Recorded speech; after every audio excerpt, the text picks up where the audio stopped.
Damn. Such a great game. So good.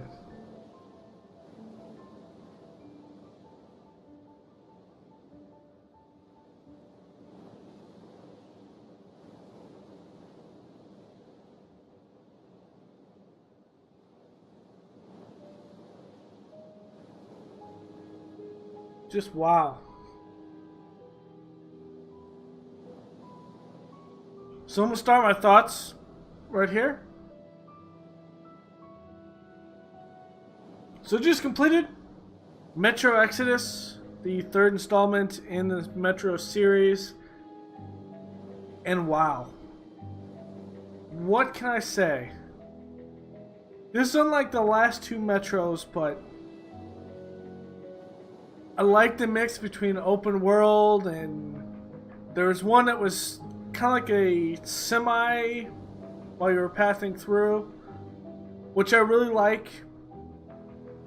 Mixing up the tempo a little bit with the maps were pretty cool. There's a lot of colors.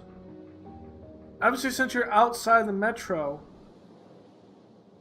there's a lot of color in the game, which I really loved. Good dynamic weather. I love the dynamic weather. But ultimately, this ending gives you some feels. It really does.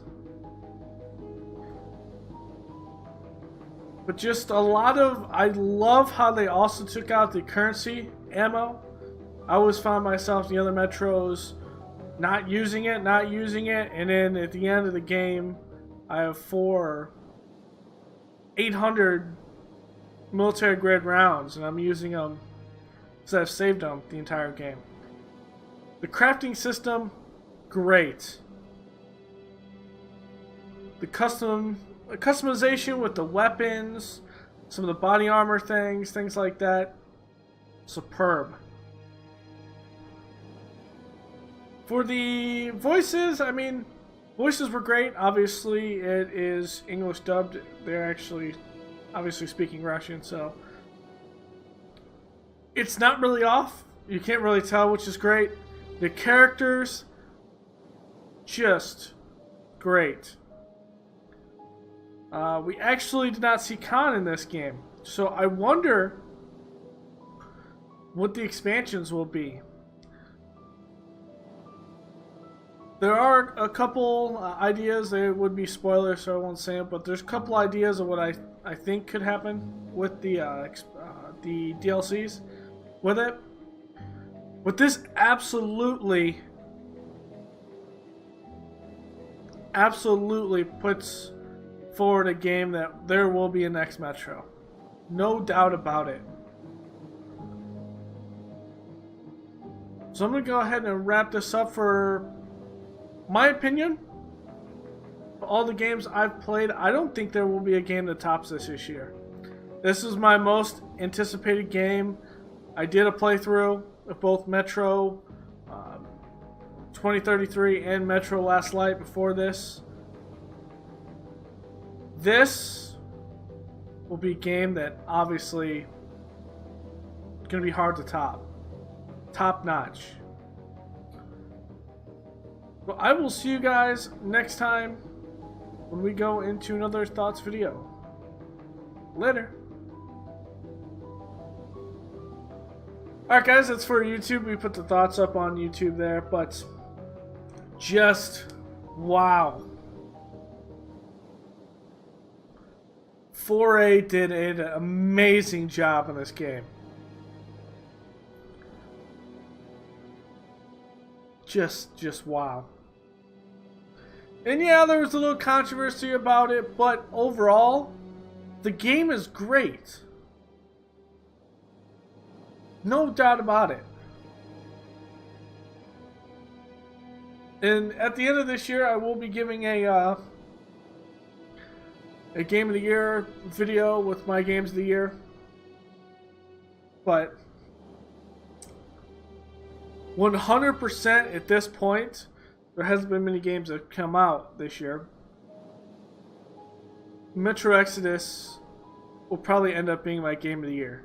I loved it. Some of these games like this, I do get a little tired. About half to 3/4 of the way through the game. That's how I'm feeling with a lot of Assassin's Creed games, things like that. Things that are long and you do the same thing over and over, but the thing is, with Metro, your first 2 levels, you're kind of exploring a lot. And then boom, here's the third. It's really more of a linear path.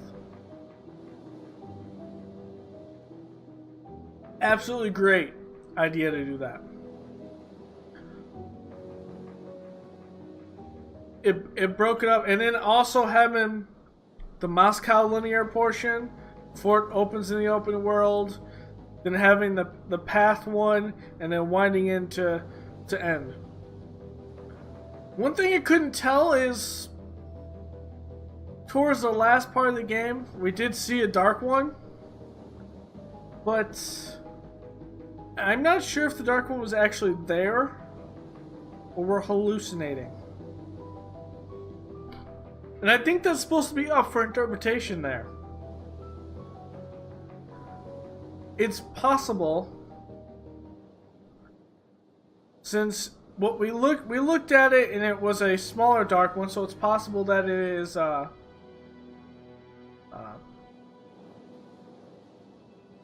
one that we did in the second game, the little dark one. It's possible the dark ones maybe pulled Miller to us.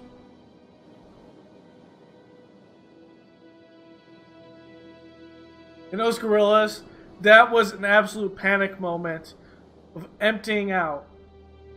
And that is essentially what I want in a game when you have weapons like this, that you feel how powerful the weapons are. You don't feel like you're just dinking and dorking these guys. The weapons feel powerful in the game.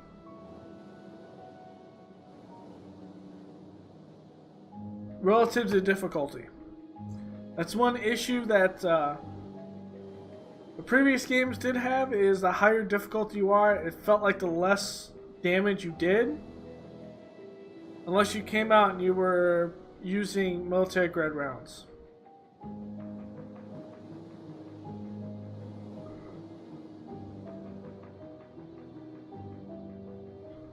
And I do like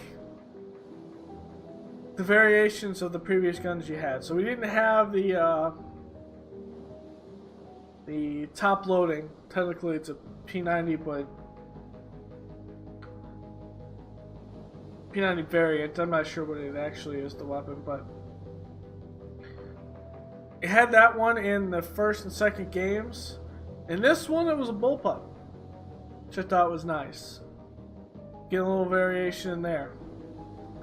The sniper, thought it was alright. I would have really liked a... You could with the... They did have the bastard in the game. I would have liked a VSS type weapon, which was in the first game. But the VSS weapons use 9mm, so having one like that is different than the bastard and things like that would be nice. And you can mod it more like an AR, but it's a 9mm, which would be pretty cool. Overall, I like the variety that was in the game. But what's going to come after? I feel like... So we have Artyom. We're leading the order now. We are a silent protagonist in the game. However, we do have a voice actor that plays Artyom. Obviously, just in the game, we're not doing voice acting. Wouldn't be that difficult to do it, but I feel like they didn't do it in the conversations because it would have felt longer and dragged out maybe. in some aspects. But I liked observing the conversations. But we have Olga. This is one of the DLCs. Could be Olga escaping with her people out of the forest. One could be Ghoul fighting in the desert. One could be... Hell, it could be a team directed by Artyom to go back and pull the forest children to come live here.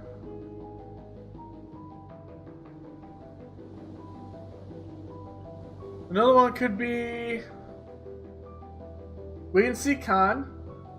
But Khan is more of a mystic. We did see him in a previous game, but because a DLC in the last slot, I think it was, or the first game, you play a pathway that he does when you get separated.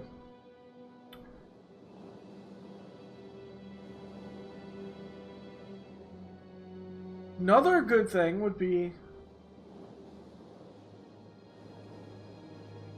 we know from the maps, St. Petersburg was hit, but not very hard. So there's got to be some other cities like that, so maybe traveling to another city and bringing people back. The next large game, we got a free Moscow Metro. That would be great.